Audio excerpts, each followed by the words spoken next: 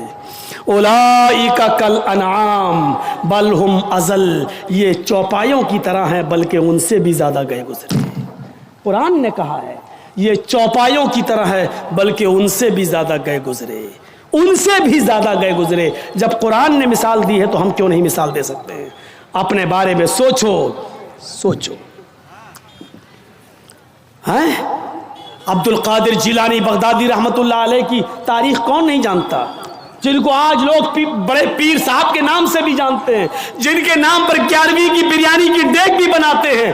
وہ عبد القادر جیلانی جب 12 سال کے تھے، ان کی ماں نے ان کو قافلے کے ساتھ بھیجا تھا، کہا بیٹے حالات کتنے بھی سخت ہوں لیکن جھوٹ کبھی مت بولنا۔ اور جب چوروں نے اور ڈاکوؤں نے جب اس قافلے کو لوٹا تو اس بچے سے پوچھا عبد القادر سے، تیرے پاس بھی کچھ ہے؟ اس نے کہا ہاں ہے۔ کہا کیا ہے؟ 40 اشرفی۔ کہاں ہیں؟ میرے کرتے کے استر میں۔ استر کو پھاڑ کے دیکھا تو 40 اشرفی ملی۔ پوچھا بیٹا یہ تو ایسی جگہ چھپی ہوئی تھی کسی کو پتا نہیں، تو نے کیوں بتا دیا؟ لڑکے نے جواب دیا میری ماں نے مجھے چلتے وقت نصیحت کی تھی کہ بیٹا حالات کتنے بھی خراب ہو لیکن کبھی جھوٹ مت بولنا۔ میں نے اپنی بات، ماں کی بات مانی ہے۔ چوروں کا، ڈکیتوں کا، ڈاکوؤں کا اثر ختم ہوتا ہے اور رونے لگتے ہیں اور کہتے ہیں یہ بچہ اپنی ماں کی اتنی بات مانتا ہے کہ ایسے موڑ پر بھی اس نے اپنی ماں کی نافرمانی نہیں کی، ہم تو اپنے رب کی نافرمانی کر رہے ہیں۔ سارا سامان جو لوٹا تھا سب کو واپس کر دیا اور سارے کے سارے چوروں نے، ڈاکوؤں نے توبہ کر لی۔ میرے پیارے ساتھیوں، ایک بچہ جب اپنی ماں کا فرما بردار بنتا ہے اور ماں کی بات مانتا ہے تو ماں کی دعا تمام ڈکیتوں کو توبہ کرنے پر مجبور کر دیتی ہے۔ میرے پیارے ساتھیوں، یہ ماں کی تربیت تھی جس نے عبد القادر جیلانی کو ایک بزرگ کے روپ میں پیدا کیا ہے، ایک بزرگ کے روپ میں دیکھا ہے۔ یہ ماں کی تربیت تھی۔ اور ایک اس ماں کی تربیت پر نظر ڈالو کہ جب سلطان ڈاکو کو پھانسی ہوئی، جب سلطان ڈاکو کو پھانسی کے تختے پر لٹکایا گیا تو اس سے پوچھا گیا تمہاری آخری تمنا کیا ہے؟ اس نے کہا میری آخری تمنا یہ ہے کہ میری پھانسی میری ماں کے سامنے مجھے دی جائے۔ اس کی ماں کو بلایا گیا، کہا تیرا بیٹا تیرے آنکھوں کے سامنے مرنا چاہتا ہے۔ سلطان ڈاکو کی ماں کی آنکھوں میں آنسو آ گئے۔ پولیس والوں نے پوچھا آخر ماں کے سامنے تم کیوں مرنا چاہتے ہو؟ اس نے کہا تاکہ میری ماں دیکھے موت کے وقت پیر کیسے تڑپتے ہیں، ہاتھ کیسے تڑپتے ہیں اور روح کیسے نکلتی ہے۔ کہا لیکن تم اس کے لیے ماں کو کیوں مجبور کر کے لائے ہو؟ فرمایا پولیس والوں تم نہیں جانتے ہو، جب میں 8 سال کا تھا، 10 سال کا تھا، میری ماں نے مجھ سے ایک انڈا منگوایا تھا۔ میں ایک دکان پر گیا تھا، میں انڈا لینے گیا تھا لیکن ایک انڈا میں نے چوری کر لیا تھا دکاندار کا، اور میں اس کو اپنی جیب میں بھر لیا تھا۔ پھر میں نے اس کے پیسے نہیں دیے تھے، واپس آ گیا۔ میں نے جب وہ انڈا اپنی ماں کو دیا اور پیسے بھی واپس کیے، ماں نے کہا کیا ہوا انڈے والے نے پیسے نہیں لیے؟ میں نے کہا نہیں، میں انڈا چرا لایا ہوں۔ تو میری ماں نے مجھے تھپ تھپایا تھا کہ بیٹا ہم لوگ غریب ہیں، اچھا کیا تو نے یہ پیسہ بچا لیا، کسی اور کام آئے گا۔ پھر یہی سے مجھے چوری کی عادت پڑتی ہے، میرے حوصلے بڑھتے ہیں، پھر میں ڈاکو بنتا ہوں، پھر میں نے لوگوں کا مال لوٹا اور جب لوگوں نے نہیں دیا تو میں نے ان کی جانیں لی۔ پھر میں بہت بڑا لٹیرا بن گیا اور اتنا بڑا لٹیرا بنا کہ پکڑا گیا اور قانون نے مجھے پھانسی کی سزا دی۔ اگر میری ماں نے مجھے انڈا چراتے وقت جب میں گھر پہ لایا تھا اسی وقت ایک تھپڑ مارا ہوتا اور انڈے والے کو دے کر معافی مانگ لی ہوتی تو آج میں اتنا بڑا چور نہیں بنتا، آج اتنا بڑا میں ڈاکو نہیں بنتا، آج میں اتنا بڑا لٹیرا نہیں بنتا۔ یہ میری ماں کی تربیت تھی جس نے مجھے پھانسی کے تختے پر چڑھا دیا۔ میرے بھائیوں میرا بھی وقت ہو گیا ہے، اس لیے میں تھوڑا سا بس جملے ختم کرنے والا ہوں، آپ تھوڑا سا بیٹھے رہیے، اسی طریقے سے موبائل جلائے رہیے۔ تو میرے بھائیوں ماں کی تربیت ہی کچھ ہوا کرتی ہے، ماں چاہے تو اپنے بچے کو ڈاکو بنا دے، ماں چاہے تو اپنے بچے کو عبد القادر جیلانی بغدادی کی طرح بزرگ بنا دے، یہ ماں کی تربیت ہوتی ہے۔ تو میرے بھائیوں 1:45 بج بھی چکے ہیں، 11:45 سے تقریر شروع تھی اور 2:45 بج گئے ہیں، 2 گھنٹہ میرا تقریباً ہو بھی گیا ہے اور جنریٹر کی تیل بھی ایسی موقع پر ختم ہونے کو تھا۔ تو میرے بھائیوں ماں کی تربیت سے عبرت حاصل کرو اور رکیے، ابھی کوئی نہیں اٹھے گا، رکیے، ختم کرنے سے پہلے مجھے ایک گزارش آپ سے کرنی ہے، ایک عہد لے کر اٹھو، ایک عہد و پیمان لے کر اٹھو کہ ہم انشاءاللہ اپنے بچوں کی اچھی تربیت کریں گے۔ اس وقت ملک کے حالات آپ دیکھ رہے ہیں کیا ہے، اس وقت یو پی کے چناؤ کو جیتنے کے لیے اب ایودھیا اور یہ ساری باتیں کی جانے لگی ہیں اور اب متھرا والی باتیں بھی آنے لگی ہیں سامنے۔ یو پی کے چناؤ کو کس طریقے سے بنایا جا رہا ہے، اور ہمارے یو پی میں ایک صاحب ایسے بھی ہیں کہ ایک نے اگر یہ کہا کہ ایودھیا اور یہ تو جھانکی ہے، اب جو ہے متھرا کی باری ہے یا متھرا کا نمبر ہے، اس پر نمک اور تیل چھڑک کر ایک صاحب ہے وہ اور زیادہ اس کو پاپولیشن کریں گے اور زیادہ اس کو بڑھائیں گے، کیونکہ ایک طرف ہندو کیا جا رہا ہے تو ایک صاحب ہے وہ مسلمان کریں گے، اور اس طریقے سے آنے والے چناؤ میں ایک بکھیڑا ہونے والا ہے۔ یہ بھی ہو سکتا ہے کہ آگے چل کر اس چناؤ میں آخری جب لہر ہو، آخری جب کاؤنٹنگ ہو، آخری جب وہ ووٹ ڈالنے کا نمبر آئے تو اس موقع پر کورونا کی تیسری لہر بھی آ جائے، کیونکہ یہ ساری پلاننگ اوپر ہو بیٹھتی ہے، اوپر ہوتی ہے، کب کورونا پیدا کرنا ہے، کب کورونا غائب کرنا ہے، کہاں لانا ہے، کہاں نہیں لانا ہے، اس کو یو پی میں کس موقع پر لایا جائے گا، کیسے لایا جائے گا، یہ ساری سازشیں ہو رہی ہیں۔ ایسے موقع پر ہم مسلمانوں کو ایک پلیٹ فارم پہ آنا بہت ضروری ہے۔ ہمیں حنفی، شافعی، مالکی، حنبلی یہ سب کو بھلا کر ایک پلیٹ فارم پہ آنا ہے۔ میرے بھائیوں یہ ادارہ کا جلسہ ہے اور جس ادارے کے لیے یہ جلسہ کیا گیا ہے اس ادارے کا تعاون آپ نے جو کچھ بھی کیا، میں نے اپنی بات ختم کر دی۔ اللہ تعالیٰ سے دعا ہے کہ بار الہ ہمیں اسلام پر قائم رکھنا اور جب ہمارا خاتمہ ہو تو ایمان پر فرمانا۔ لیکن آپ سے گزارش ہے کہ چلتے چلتے میں 2 منٹ 3 منٹ کے لیے اسٹیج پر بیٹھا ہوا ہوں، آپ مجھ سے مصافحہ کریں اور جو بھی تعاون کرنا چاہیں میرے ہاتھ پر کریں، انشاءاللہ اللہ تعالیٰ آپ کو اس کا اجر عظیم عطا فرمائے گا۔ اور مجھے وہ سب عادت نہیں ہے، آپ دل میں نیت کر لیجئے کہ آپ کو کس کی نیت سے دینا ہے، ماں باپ کو ثواب پہنچانا ہے، خود ثواب لینا ہے، آپ خود دل میں نیت کر لیجئے، آپ کا ثواب اسی کو ملے گا انشاءاللہ۔ دعا مت لیجئے، اب ایک آدمی کو کہاں تک دعا دی جائے گی، تو آپ دل میں نیت کر لیجئے۔ آئیے اللہ تعالیٰ آپ کو اس کا اجر عظیم عطا فرمائے گا۔ لائیے